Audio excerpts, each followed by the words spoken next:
नमस्कार मेरे प्यारे दोस्तों, आप लोगों का हमारे यूट्यूब चैनल पर स्वागत है।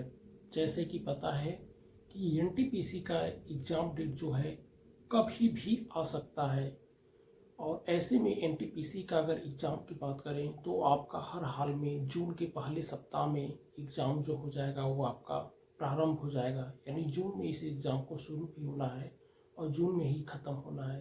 अगर उसके पहले भी मई में के लास्ट में भी आ जाएगा तो कोई आश्चर्य की बात नहीं है।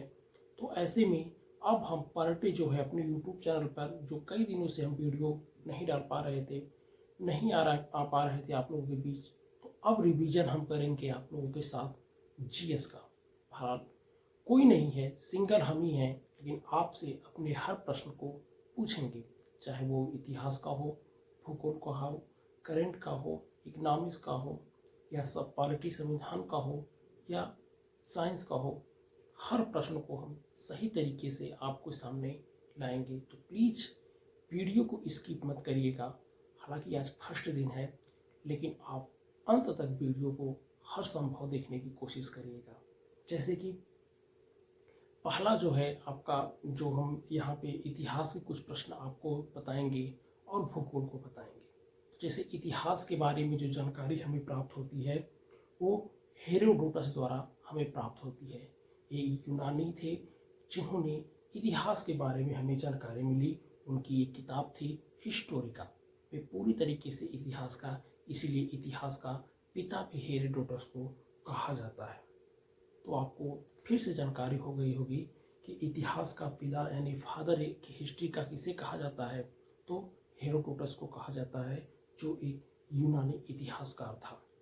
इसके बाद अब हम ईसवी और ईसा पूर्व के बीच में अंतर करेंगे कि कब ईसवी प्रारंभ होती है इतिहास में और कब ईसा पूर्व होता है। तो जैसे आपको पता है, ईसा मसीह के जन्म को हम 0 साल मानते हैं, यानी वहीं से ही हम अपने ईसवी और ईसा पूर्व का निर्धारण करते हैं।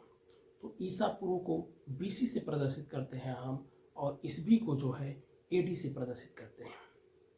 तो अगर बात की जाए तो शक संवत यानी शक संवत का प्रारंभ होता है तो एक 78 एडी में प्रारंभ होता है।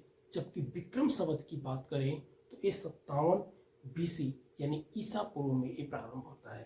तो एक प्रश्न आपको सामने बनता है कि विक्रम संवत और शक संवत में कितने वर्षों का अंतर है। तो विक्रम संवत 57 ईसा पूर्व है, जबकि शक संवत 78 एडी है यानी ईसवी है। तो ऐसे में दोनों के बीच 135 साल का अंतर हमें दिखाई देता है। इसके बाद अब हम प्रमुख संवत की बात करेंगे कि विक्रम संवत क्या होता है, शक संवत क्या होता है, गुप्त संवत क्या होता है, हर्ष संवत क्या होता है, हिजरी संवत क्या होता है। महत्वपूर्ण है परीक्षा की दृष्टि से, और यहाँ से कम एक प्रश्न आपको देखने को जरूर मिलते हैं। अगर हम बात की जाए तो विक्रम संवत की शुरुआत जो है वो विक्रमादित्य ने की थी 57 बीसी में। बीसी का मतलब होता है ईसा पूर्व। इसके बाद शक संवत की शुरुआत कनिष्क ने की थी 78 एडी में। गुप्त संवत की शुरुआत जो होती है वो 320 एडी में चंद्रगुप्त प्रथम के द्वारा शुरुआत होती है।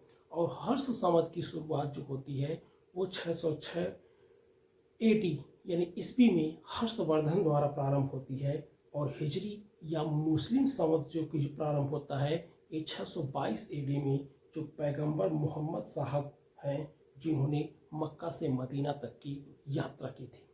इसके बाद इलाही संवत जो परीक्षा में हमारा पूछता है, ये अकबर द्वारा प्रारंभ की गई थी, जो कि 1583 एडी यानी ईस्वी में ये प्रारंभ हुई थी। तो बहुत महत्वपूर्ण चीज़ें हम आपको बताए हैं कि विक्रम संवत अगर कोई पूछेगा तो विक्रमादित्य, शक संवत पूछेगा तो कनिष्क, गुप्त संवत पूछेगा तो चंद्रगुप्त प्रथम, हर्ष संवत जो है आपका हर्षवर्धन, जबकि हिजरी या मुस्लिम संवत जो है पैगंबर मोहम्मद साहब, जबकि आपका इलाही संवत जो है अकबर द्वारा यहाँ पे प्रारंभ होता है। इसके बाद जो है अब हम आ जाएंगे जब ईस्वी। अब आपको एडी और बीसी का मतलब समझ में आ गया होगा, ईस्वी और ईसा पूर्व का। तो हम अपने समय का निर्धारण जो है ईसा मसीह की जन्म से करते हैं। तो ईसा मसीह की जन्म के पहले को ईसा पूर्व कहते हैं यानी बीसी कहते हैं, और ईसा मसीह के जन्म के बाद को एडी कहते हैं। इसके बाद अब हम सीधे आएंगे सिंधु घाटी सभ्यता पे के आसपास आएंगे, क्योंकि वहीं से हमें मेन परीक्षा के दृष्टि से हमें रिवीजन करना है। तो मानव द्वारा उगाई जाने वाली पहली फसल कौन थी? पूरी दुनिया की बात कर रहे हैं हम, अभी भारत की बात नहीं कर रहे हैं। तो मानव द्वारा जो उगाई गई फसल थी, अगर बात करें एशिया को लेकर के, तो पहले जौ और गेहूं का ही उत्पादन किया गया था। मक्का का जो प्रमाण हमें मिलता है वो आपके संयुक्त राज्य अमेरिका से मिलता है। अगर चावल की बात करें तो चावल एक तरह से आपकी चीन की फसल है, लेकिन कहीं बात फंस रही है कि भारत के बारे में, भारत की क्या इसमें देन थी? तो भारत सबसे पहले कपास की फसल को उगाया था, उसका प्रमाण मिलता है, और इसका उत्पादन जो है सबसे पहले सिंधु वासियों ने किया था।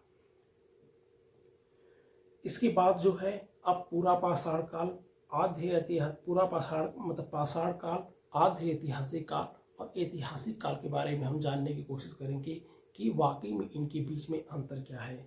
जैसे पाषाण काल में क्या है, न तो भाषा की हमें जानकारी थी, न ही लिपि की जानकारी थी, ना ही कोई लिखित साक्ष्य था, और ना ही हम इसको कोई, जब कुछ था ही नहीं तो पढ़ेंगे कहाँ से, यानी इसके बारे में हमें कोई भी जानकारी नहीं साक्ष्य मिला था।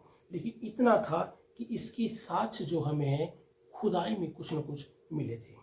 इसके बाद आद्य ऐतिहासिक काल की बात करें तो आद्य ऐतिहासिक काल में हमें भाषा मिली थी, यानी लिखने की कला हम जानते थे, समझते थे, लिपि भी मिली थी, यानी लिखने की कला, लिखित साक्ष्य भी मिला था, लेकिन हम इसको क्या किए थे, पढ़ नहीं पाए थे। किस समय की बात है? आद्य ऐतिहासिक काल की बात है। इसके बाद ऐतिहासिक काल पे अगर हम आए थे तो यहाँ पे भाषा भी मिली थी, लिपि भी मिली थी, लिखित साक्ष्य भी मिला था, और उसे हम पढ़ भी सकते थे। इसके बाद जो है पुरातात्विक स्रोत, यानी पूरा पाषाण काल से हमें क्या मिला, मध्य पाषाण काल से क्या मिला, और नव पाषाण काल से हमें क्या मिला। तो पूरा पाषाण काल में जो मानव था वो आखेटक था, और यहाँ पे आग की खोज की गई थी। जबकि मध्य पाषाण काल में पशुपालन जो है शुरू हो गया था, और इसका पहला साक्ष्य जो है बागौर यानी भीलवाड़ा राजस्थान के जो क्षेत्र है वहाँ से मिला था, और आदमगढ़ होशंगाबाद मध्य प्रदेश में पड़ता है, उसको वहाँ पे साक्ष्य मिला था। जबकि नव पाषाण काल में पहिए का आविष्कार हो गया था, कृषि शुरू हो गई थी, और इसका साक्ष्य जो है लहुरा देव एक जगह है जो संत कबीर नगर में पड़ता है। अगर पूरा डिटेल परीक्षा की दृष्टि से बात करें तो पहला पालतू पशु जो है कुत्ता है, औजार जो है वो कुल्हाड़ी है, और धातु जो हमने सबसे पहले धातु जो उपयोग की थी तो वो धातु थी आपकी तांबा। तो इस तरीके से इतिहास के कुछ महत्वपूर्ण पॉइंट हम आपको बताए हैं। अब कल जो है अब इनके स्थान के बारे में हम जो आपके पास बताएंगे, लेकिन इसके पहले अभी भूगोल के कुछ प्रश्न आपको बताते रहे हैं। तो चलिए इस तरीके से थोड़ा सा अब भूगोल के बारे में जानते हैं कि जैसे भारत की स्थिति, भारत पूरे विश्व के नक्शे पे कहाँ है। तो सबको पता है भारत पूरे विश्व के नक्शे पे उत्तर पूर्वी गोलार्ध में है। उत्तर में नहीं कहेंगे, उत्तर पूर्वी गोलार्ध में है, और यहाँ की जमीन जो है मैक्सिमम जो है वो गोंडवाना लैंड का हिस्सा है। पृथ्वी पैंजिया का भी खंडन हुआ तो अंगारा लैंड और गोंडवाना लैंड में टूटी थी, लेकिन भारत का जो अधिकांश हिस्सा है वो गोंडवाना लैंड का हिस्सा है। इसके बाद अगर हम बात करें कि भारत का सबसे उत्तरी बिंदु कौन है, दक्षिणी बिंदु कौन है, पूर्वी बिंदु कौन है, और पश्चिमी बिंदु कौन है, तो ये आपको बिल्कुल जानना होगा, परीक्षा की दृष्टि से बहुत महत्वपूर्ण है। जैसे उत्तरी बिंदु जो है वो इंदिरा काल यानी लद्दाख में पड़ता है। दक्षिणी पॉइंट को हम जैसे इंदिरा पॉइंट कहते हैं, पार्सन, पिग्मेलियन या ग्रेट निकोबार कन्याकुमारी के आसपास पड़ता है। जबकि किबीथु जो है वो अरुणाचल प्रदेश है। सबसे पहले भारत में सूर्योदय यहीं पे होता है। इसके बाद अगर बात करें पश्चिमी क्षेत्र में तो गुहार मोती गुजरात में पड़ता है। अगर आप बात करें क्षेत्रफल की बात कि कौन से देश का क्षेत्रफल दुनिया में सबसे अधिक है, किसका कम है, तो एक ट्रिक के साथ हाँ, जो पढ़ा रहे हैं इसका नोट हम जब एडिट करेंगे वीडियो को, तो आपको नोट का पेज जो है हम वहाँ पे सेट कर देंगे। तो आप हमारी बात को सुन तो रहे ही हैं, इसके बाद एक अच्छा खासा नोट भी बना लेंगे। जैसे 2011 की जनगणना के अनुसार दुनिया का सबसे बड़ा देश और चौथे नंबर पे भारत है, और कौन कौन है सातों, उसके बारे में जैसे एक ट्रिक है रुक एसी भाई। जो ट्रिक है रुक एसी भाई, रुक से हो जाएगा यानी र से हो जाएगा रूस, और क से हो जाएगा कनाडा। इसके बाद है एसी यानी ए से हो जाएगा यूएसए अमेरिका, और जबकि सी से हो जाएगा आपका चीन। भाई BAI, बी से हो जाएगा ब्राज़ील, ए से हो जाएगा ऑस्ट्रेलिया, और आई से हो जाएगा इंडिया।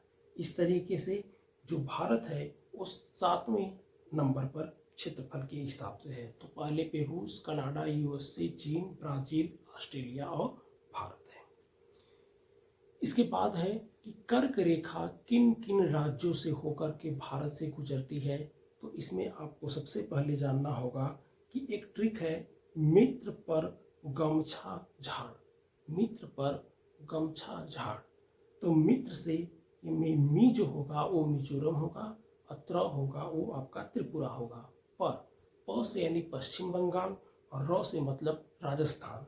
इसके बाद गमछा, ग से हो जाएगा गुजरात, म से हो जाएगा मध्य प्रदेश, छ से हो जाएगा छत्तीसगढ़, झाड़ यानी झारखंड हो जाएगा। तो अगर हमारे ट्रिक को आप सही से सुन रहे हैं तो कॉपी पे नोट करके बिल्कुल लिख लीजिएगा। इसके बाद है आपका, तो बहरहाल आज जो है हम यहीं तक आपको बताने की कोशिश किए हैं, लेकिन कल ये वीडियो बड़ी होगी और काफ़ी तेज़ी से मतलब बोला जाएगा कि अधिक से अधिक कम समय में आप लोगों को बात पहुँचे। लेकिन प्लीज़ आप हमारे चैनल को जरूर सब्सक्राइब कर लीजिएगा। जय हिंद।